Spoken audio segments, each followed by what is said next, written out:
ये मोदी का जो पोस्टर था उज्ज्वला योजना वाला, उसको फाड़ दिया किसानों ने। उज्ज्वला योजना का पोस्टर फाड़ दिया है। नमस्कार, मैं हूं धर्मेंद्र, आप देख रहे हैं ऑनलाइन न्यूज इंडिया। आखिरकार वही हुआ जिस बात की आशंका जताई जा रही थी, जिस बात को लेकर के लोगों के मन में संदेह था कि हाँ यही होना है, वही आखिरकार हुआ। किसानों के बीच में, अधिकारियों के बीच में, सरकार के बीच में जो है वो करीब करीब 5.5 घंटे की बातचीत हो चुकी है। कल 2.5 घंटे की बातचीत हुई और आज फिर से 3 घंटे की बातचीत हुई, लेकिन कुल मिलाकर के 5.5 घंटे की बातचीत पूरी तरह से बेनतीजा रही। और अब किसानों की तरफ से ऐलान कर दिया गया है कि करनाल के मिनी सचिवालय के ऊपर हमारा धरना चलेगा, पक्का धरना चलेगा और टेंट तंबू वहां पर लगा दिए गए। किसानों की तरफ से साफ कर दिया गया है, जब तक सरकार उस आईएएस अधिकारी आयुष सिन्हा जिसने किसानों के ऊपर लाठीचार्ज के आदेश दिए थे, उसके ऊपर 307 और 302 का मुकदमा दर्ज नहीं करती है, जब तक उसको बर्खास्त नहीं करती है, तब तक हमारा धरना जारी रहेगा। यह किसानों की तरफ से कहा गया।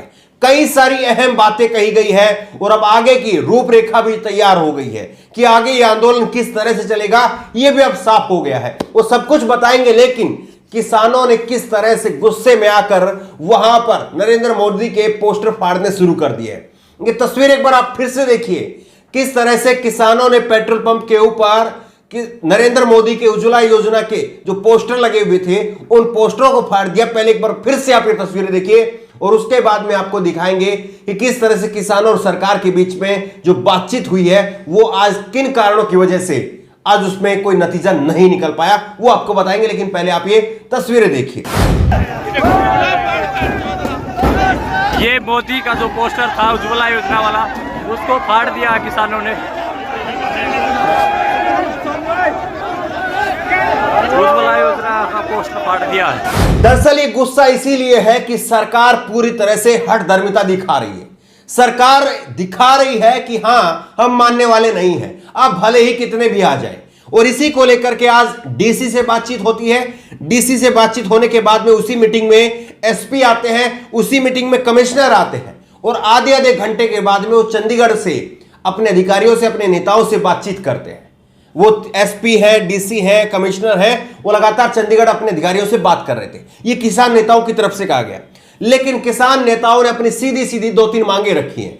पहली मांग ये है कि आईएएस जो आयुष सिन्हा हैं, उनके खिलाफ 307 और 302 का मुकदमा दर्ज हो। पहली मांग ये है। दूसरी मांग ये है कि उस आईएएस अधिकारी को जिसने लाठीचार्ज के आदेश दिए हैं उसको बर्खास्त किया जाए। लेकिन बर्खास्त की तो बात छोड़ दीजिए, सरकार उसको सस्पेंड करने के लिए भी तैयार नहीं है। यह सरकार की तरफ से रुखा है। इसका मतलब यह है कि जो आईएएस अधिकारी जो करनाल की सीएम सिटी में बैठा हुआ है, वो आईएएस अधिकारी सीधे सीधे मुख्यमंत्री के आदेश पर काम कर रहा है और इसीलिए मुख्यमंत्री उसको बचाने में लगे हुए। ये सीधी सीधी बात है। आप राकेश टिकैत को सुनिए। राकेश टिकैत साफ तौर पर कह रहे हैं कि अब ये आंदोलन, अब ये धरना यहीं से चलेगा, लंबा चलेगा। हमारे पहले भी 2-3 जो है वो दिल्ली के अंदर अलग अलग बॉर्डर पर धरने चल रहे हैं, एक मोर्चा यहां पर भी तैयार हो जाएगा। लेकिन जब तक सरकार मानती नहीं है, जब तक उस अधिकारी को बर्खास्त नहीं करती है, जब तक उसके ऊपर 302 और 307 का मुकदमा नहीं लगता है, हम अपना धरना जारी रखेंगे। सुनिए आप राकेश टिकैत।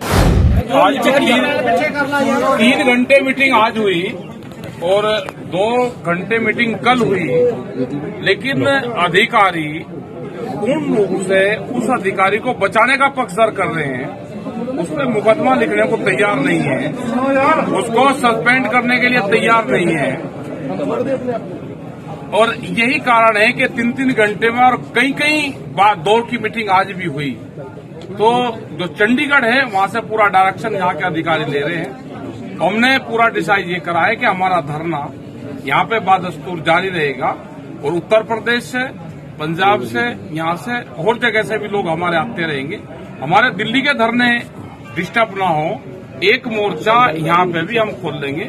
और जब तक हमारी बात नहीं मानने जाएगी, जब तक संयुक्त मोर्चा का कोई फैसला और नहीं आता, जब तक अधिकारी और बातचीत करेंगे तो हम अधिकारी से बातचीत करेंगे।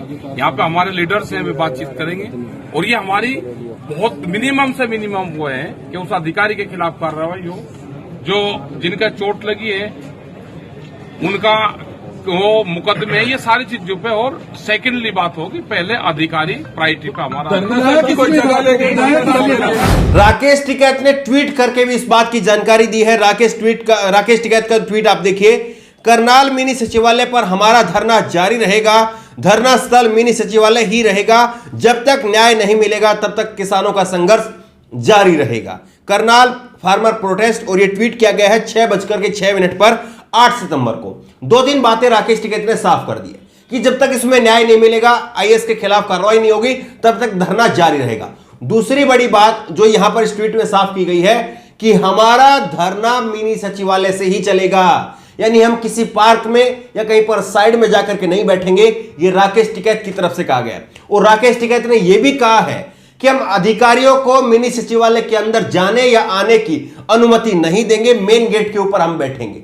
अगर अधिकारियों को सचिवालय के अंदर जाना है तो वो भले ही दीवार कूद करके चले जाएं, लेकिन गेट से किसी को रास्ता नहीं दिया जाएगा। हम गेट के ऊपर बैठेंगे और गेट को जाम करके, गेट को बंद करके रखेंगे। गेट से किसी अधिकारी को आने जाने नहीं देंगे। आपको जाना है तो आप दीवार कूद करके चले जाइए। देखिए, सवाल यह है कि यहां पर एक आईएएस को सस्पेंड करने की बात हो रही है। इतनी बड़ी संख्या में किसान वहां पर जुट गए हैं, लेकिन सरकार एक आईएएस अधिकारी को सस्पेंड तक नहीं कर पा रही है। तो सवाल यह है कि आखिरकार सरकार चाहती क्या है? क्या सरकार यह चाहती है कि पूरा किसान आंदोलन दिल्ली से उठ करके करनाल आ जाए? सरकार यह चाहती है कि एक बड़े खतरे से अब दिल्ली से जो है वो किसानों को यहां ले आया जाए? तो यह मुमकिन नहीं है। अगर किसानों के बारे में आप जानते हैं, अगर किसान आंदोलन के बारे में आप जानते हैं, मैंने बहुत डीपली ग्राउंड रिपोर्टिंग की है। हम लोग लगातार ग्राउंड रिपोर्टिंग दिखा रहे हैं, करनाल से भी ग्राउंड रिपोर्टिंग हम दिखा रहे हैं। तो सवाल यह है कि ऐसे में कि मुमकिन दिखाई नहीं देता है कि किसान आंदोलन दिल्ली से खत्म होकर के करनाल पहुंच जाएगा और आपको दिल्ली के बॉर्डर खाली करवाने में आसानी होगी। ऐसा बिल्कुल नहीं है। अगर सरकार इस गलतफहमी में है तो यह भी दूर हो जाएगी।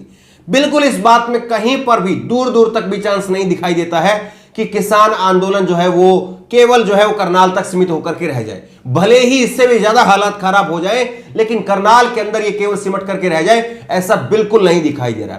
हाँ, एक बात ये जरूर हो सकती है कि वहां पर एक नया मोर्चा खड़ा होकर के करनाल के क्षेत्र के जो लोग हैं वो वहीं पर जो है वो रह सकते हैं। वो हो सकता है कि दिल्ली ना आए, लेकिन ये भी तो एक आंदोलन का स्वरूप ही है कि आप वहां से भी आंदोलन चलाएंगे। और करनाल में अगर आंदोलन का एक नया मोर्चा लगता है और वो पक्का मोर्चा लगता है, तो फिर ये आंदोलन का एक नया मोर्चा जो है वो दूसरे जगह पर भी, लखनऊ में भी और दूसरे जगह पर भी जो है वो आंदोलन का मोर्चा अपने आप में जो एक उदाहरण पेश करेगा कि अगर करनाल में एक मोर्चा चल सकता है, करनाल के लोग चला सकते हैं, तो फिर बाकी जगह पर भी लोग मोर्चा चला सकते हैं। ये भी जो है वो साफ हो जाएगा। लेकिन सवाल यही है कि अभी भी किसान वहीं पर डटे हुए हैं। संयुक्त किसान मोर्चा के बड़े नेता वहां पर डटे हुए हैं, पुलिस अधिकारी वहां पर है, सरकार वहां पर है। तो क्या बातचीत के लिए तीसरे दौर की कोई फिर से कॉल दी जाती है, कोई फिर से बुलावा आता है, और क्या कहीं पर कोई समाधान निकल पाता है? क्या सरकार दोबारा से इस पर कोई विचार करती है? लेकिन फिलहाल जो तस्वीरें सामने आई है, फिलहाल जो जानकारी सामने आई है, सरकार पूरी तरह से जो है वो अड़िग है कि हम अपने आईएएस को सस्पेंड नहीं करेंगे। ये सरकार का अपना आखिरी फैसला अभी तक दिखाई दे रहा है। इसमें क्या कुछ बदलाव होगा वो भी देखना दिलचस्प होगा। बहरहाल इस खबर को शेयर करिए, क्योंकि करनाल में अभी भी इंटरनेट जो है वो पूरी तरह से चल नहीं रहा है। करनाल में अभी भी इंटरनेट बंद है, इसलिए करनाल के हालातों की जानकारी तमाम लोगों तक पहुंचती रहे, इसलिए इस खबर को ज्यादा से ज्यादा शेयर करिए।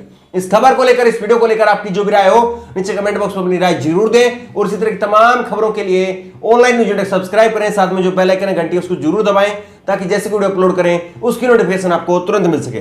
धन्यवाद। चैनल को सब्सक्राइब करें और घंटी जरूर दबाएं।